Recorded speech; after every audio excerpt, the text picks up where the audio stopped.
हटो।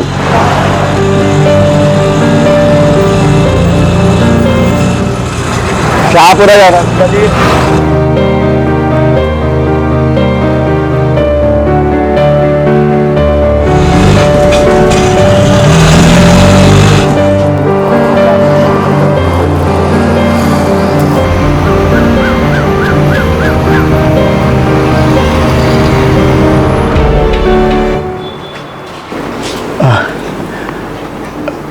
कार तो खड़ी हुई है, साहब घर पर ही है।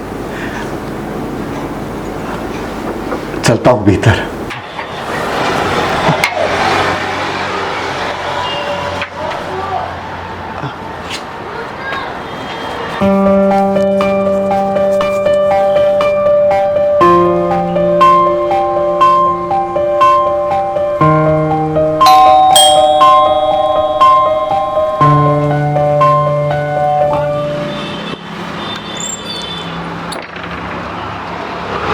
जी कहिए। साहब है क्या? हाँ है। मुझे 5 मिनट के लिए मिलना था, काम है कुछ। ठीक है, आ जाइए।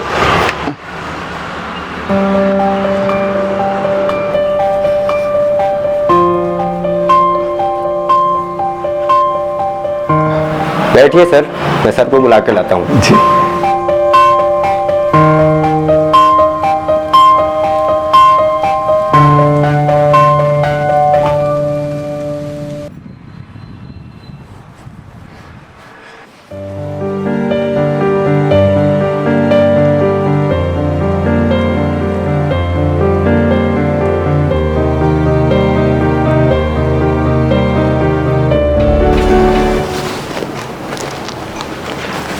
लीजिए सर, शरबत पीजिए। साहब तैयार हो रहे हैं, 5-7 मिनट लगेंगे। अच्छा जी।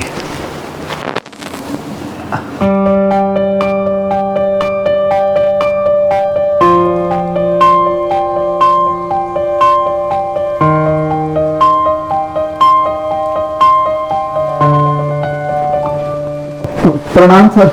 अरे वाह, कब पधारे आप? आज ही। बैठिए बैठिए। और सुनाइए, सब ठीक है ना? जी सब ठीक है। रिटायरमेंट के बाद शायद पहली बार मिल रहा हूं आपसे। आपको कितना समय हो गया रिटायर हुए? मुझे लगता है 1 साल। 1 साल 2 महीने हो गए। देखिए, समय कितनी जल्दी बीत जाता है, पता ही नहीं चला। अच्छा, स्वास्थ्य वगैरह तो ठीक है ना? जी ठीक है। और सुनाइए, कैसी चल रही है कि रिटायर्ड लाइफ?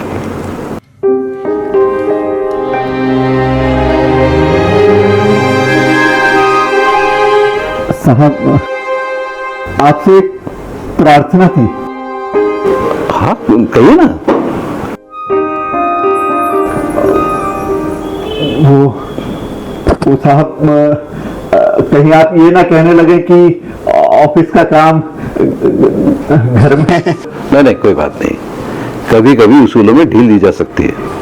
और वैसे भी अब आप रिटायर हो चुके हैं, दूसरे शहर से आए हैं, आप निसंकोच कहिए।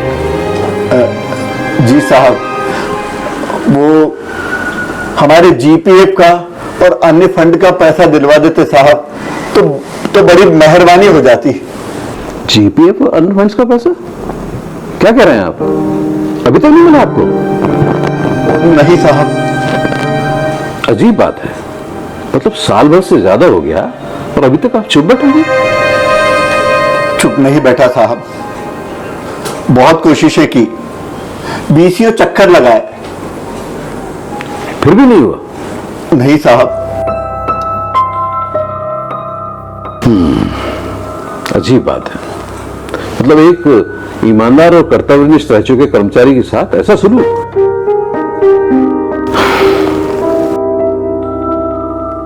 जहां तक मुझे ख्याल है, ये पीएफ और फंड्स का काम तो भगवान दास जी देखते हैं ना? जी साहब। और वो शायद आपके मित्र भी हैं। जी। तो आपने उससे कहा नहीं कि ये तो एक मित्र का काम? काहे की मित्रता साहब, दफ्तर छूटा तो मित्रता भी छूट गई। फिजूल में चक्कर लगवाए जा रहे हैं। मैं समझा नहीं, किस बात के चक्कर? अरे कभी कहते हैं कि ये एंट्री छूट गई, कभी कहते हैं वो छूट गया, कभी कहते हैं दस्तखत नहीं हुए। तो आपने उनसे कहा क्यों नहीं कि आप एक बार और बैठ के तफसील से बता क्यों नहीं देते? कहा साहब, धल्ला गाते हैं, कहते हैं कि फॉर्म में सब लिखा तो है।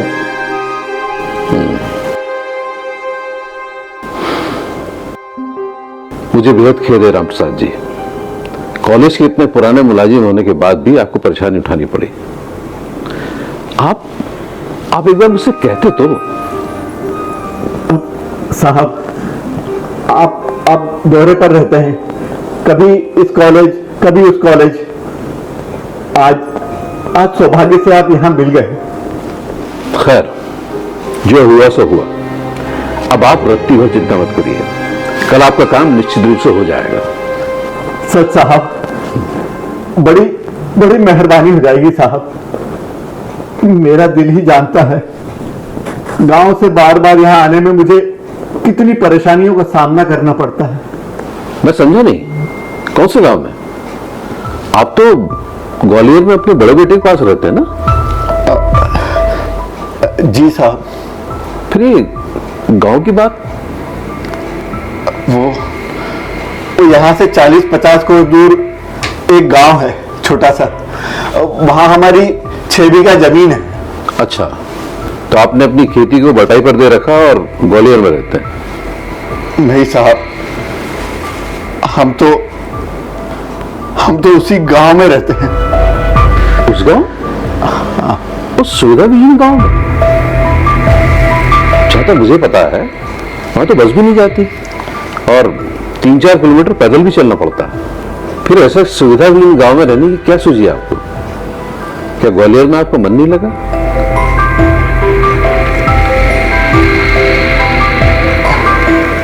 राम प्रसाद जी, मैंने पूछा क्या ग्वालियर में आपको मन नहीं लगा?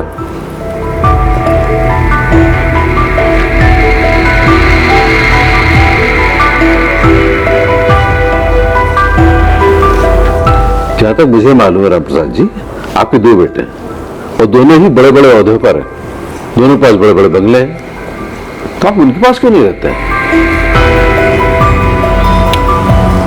मुझे समझ में नहीं आ रहा, आप खुद इतने बीमार, पत्नी बीमार हैं, आप बिल्कुल अशक्त हो चुके हैं, उस सुविधाविहीन गांव में रहने के बजाय आप यहां अपने घर में क्यों नहीं रहते हैं? अपना घर साहब, मैंने रिटायरमेंट के बाद वो घर बेच दिया था। बेच दिया? लेकिन कब? रिटायरमेंट से 5-6 माह पहले। क्यों?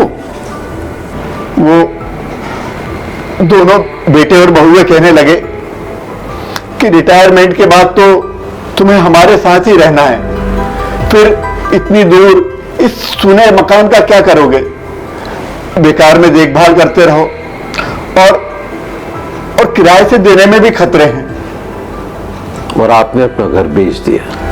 कितनी भारी गलती कर बैठा मैं।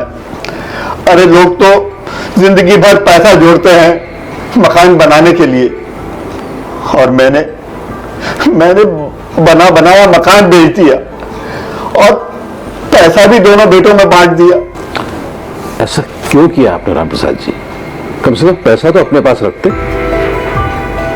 साहब जी, मैंने सोचा कि मरने के बाद पैसा किस काम का, आखिर मरने के बाद भी तो मिलना मेरे बेटे बहुओं को ही है। मरने के बाद ना? और जीते जी? राम प्रसाद जी, सूरज भी जब शाम को ढलने के बाद अपने घर जाता है ना, तो अपनी थोड़ी सी रोशनी चंद्रमा के बाद संजो कर रखता है रात के लिए। और आपने सब कुछ बांट दिया, कुछ भी नहीं सोचा अपने बारे में, अपनी बीमार पत्नी के बारे में। पूरी की पूरी मुट्ठी खोल दिया आपने।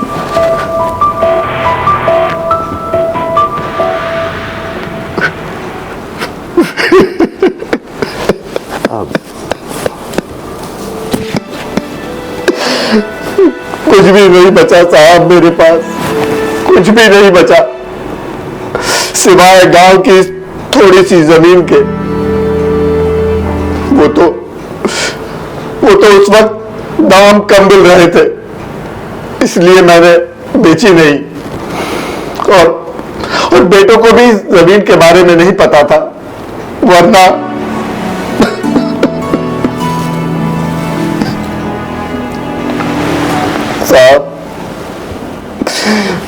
साहब मुझे फंड का पैसा दिलवा दीजिए साहब। आप चिंता मत करिए, दिलवा दीजिए साहब।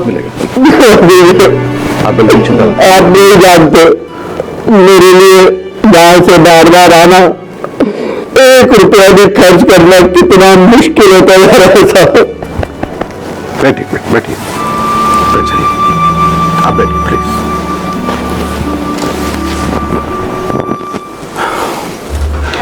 अब आप रत्ती भर चिंता मत करिए राम प्रसाद जी, समझ लीजिए कि आपका काम हो गया।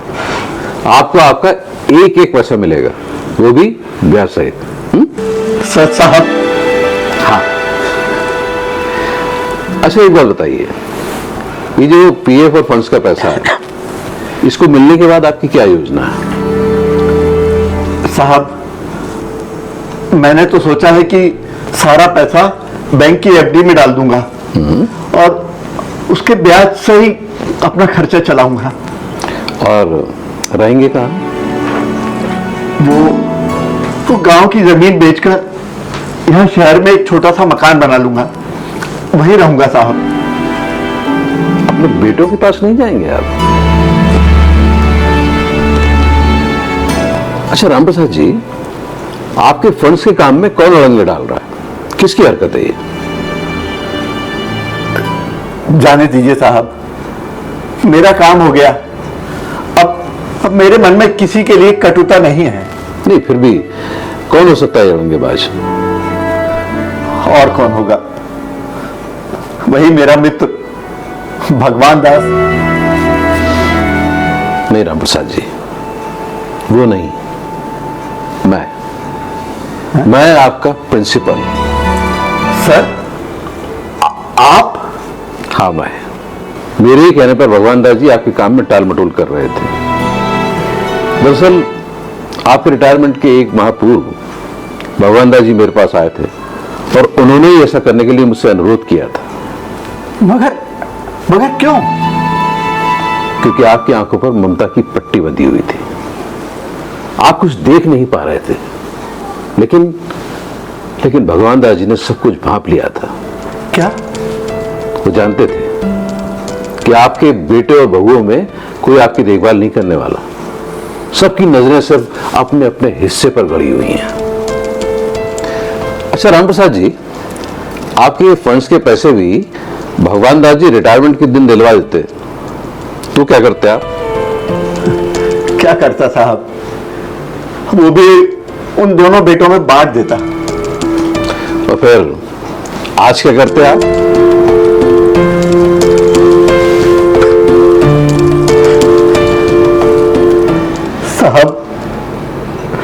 साहब मैं उस निर्मोही भगवान दास को व्यर्थ ही दोष देता रहा और वो तो मेरी मदद करता रहा।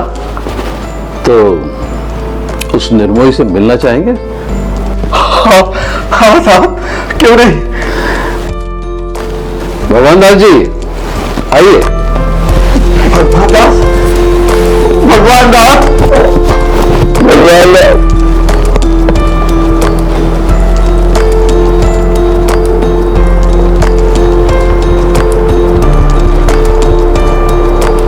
मैं कितना गलत समझता रहा तुम्हें।